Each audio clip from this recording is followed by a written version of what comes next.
So how do you cut the cord? If you're getting cable television right now, you're probably enjoying those services. The cable company's pumping that service into your home. If you just go ahead and call them up and cancel your service, the only thing you're probably going to be left with is static and snow. That's probably no good. You're probably going to feel the pain of having no television at all. So the first option for you is what we call getting an antenna. And some of you might refer to it as rabbit ears. If you're of a certain age, you might remember when TVs had two antennae on the top of them.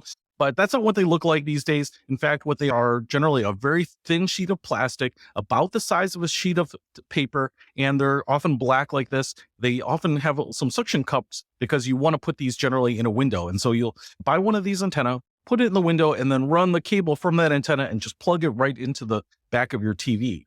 And then you'll go to the menu on your TV and you'll look for something called channel scan, and you'll select that. And what it'll do here is it'll go through all of the channels on the television, looking for where it's getting a signal.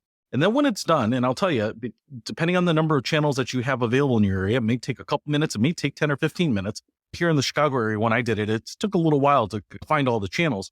But then it will either show you all the channels, or you can just start scrolling through those channels. Here in Chicago, there are, I think, over 100 channels that are broadcast free to people via the antenna. And actually, this whole process is pretty easy to get started. The antenna like this is about $13. So you can buy them on Amazon or Walmart, and they just plug right in. Now, this whole process is generally called over-the-air or OTA, and that's because these are usually in the downtown area from TV networks that are broadcasting a signal over the air, and you're picking it up on your antenna. And so this is all free, no monthly subscription. In many ways, you get all your network stations, you get PBS, you get a bunch of these types of the more traditional TV stations.